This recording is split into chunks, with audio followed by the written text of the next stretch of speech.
Bom, pessoal, dando continuidade, essa é a videoaula número 2 dessa sexta-feira, 5 de junho.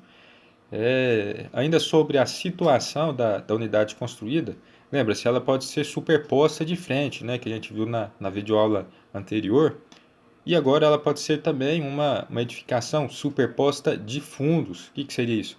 É quando a unidade ela pertencer a uma edificação de mais de um pavimento, né? Isso seria um sobrado ou edifício, e estiver de fundos para o logradouro limítrofe, tá?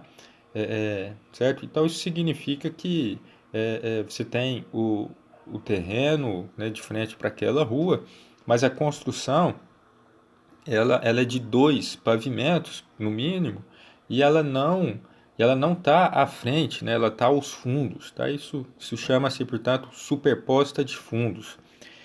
A edificação ela pode ser dessa classe de sobreloja quando a unidade de um edifício comercial estiver no pavimento acima do nível da rua, porém não ao nível do primeiro pavimento. Perfeito? Então essa é a sobreloja. Tá? Já no slide seguinte, nós temos, ainda sobre esse mesmo assunto, aquela edificação que se denomina subsolo, né? É quando a unidade ela estiver abaixo do nível da rua, né? Então, intuitivamente, a gente já conhece, já entende essa definição. Ela pode ser de galeria, tá?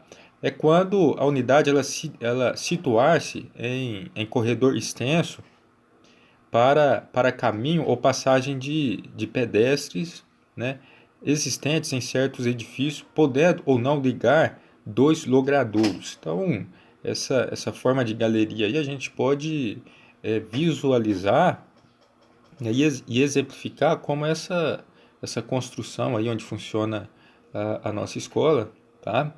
Ela tem, acho que eu compararia, né, a um tipo de galeria, né? Perfeito. Bom, já no slide seguinte, uma classificação aqui que também é oportuna, né? Isso seria com relação ao estado de conservação da construção. Aí pode ser em três classes. Bom, né? Quando a edificação ela for nova ou aparentemente nova, com a fachada, pintura e cobertura em perfeito estado de conservação. Tá? Ela pode ser também regular quando a edificação ela apresentar desgaste, né? Ela apresentar desgaste nas paredes e na cobertura. E pode ser mal, né? Quando a edificação apresentar uma fachada e revestimento deteriorados e paredes com visíveis infiltrações. Tá? Então, mal nessas situações aí, de parede com infiltração, né, e em deterioramento, regular quando, né, apenas não tiver um aspecto de novo, e quando tiver um aspecto aí de coisa nova, né, e bem cuidada, portanto, uma edificação boa. Tá? Quero falar agora, nesse momento, acerca de croquis. Tá? Os croquis, elas são aquele tipo, né, de mapa do nosso terreno, né? Se for uma construção, isso se refere à planta baixa, não exatamente à planta baixa, mas um, um protótipo da planta baixa, tá? Ou um protótipo de um mapa, né, do terreno. Tá? E o croquis, a gente já fez isso antes, né? No campo, tá? E aqui entenda-se campo, não somente uma área rural, né? Mas qualquer localização aí.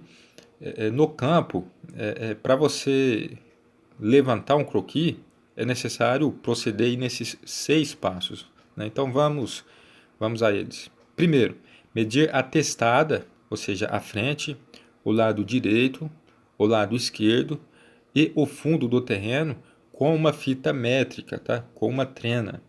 Segundo, representar no campo quadriculado, ou seja, nós chamamos isso de folha reticulada, tá? É uma folha de desenho técnico, né?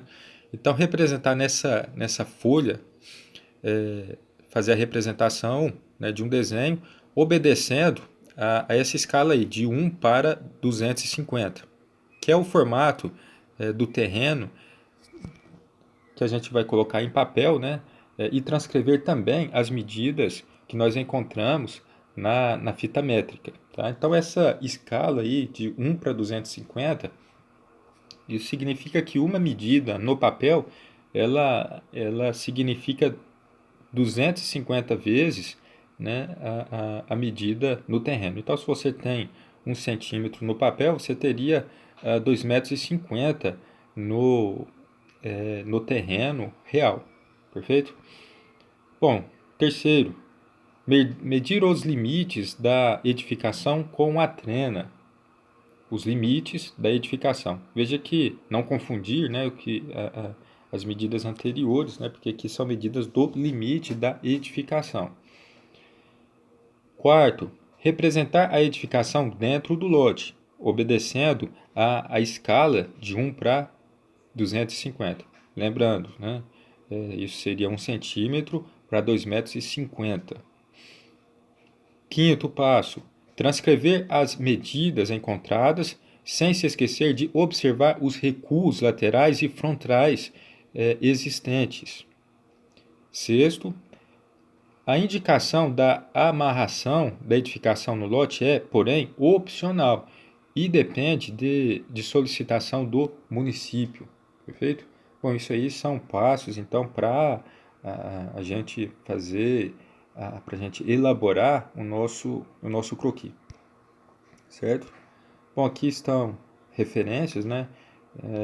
Veja que nessa aula de hoje nós tivemos uma orientação, né, que pode parecer escapar um pouquinho aí daquela topografia mais tradicional, né, com aplicação em agricultura, né, que ganhou uma orientação aí um pouco mais para edificações, né, tá bom? Ó, galera, muito obrigado para quem nos acompanhou e nos assistiu até o final dessa segunda videoaula, né? E a gente se encontra logo mais às 19 horas. Até lá.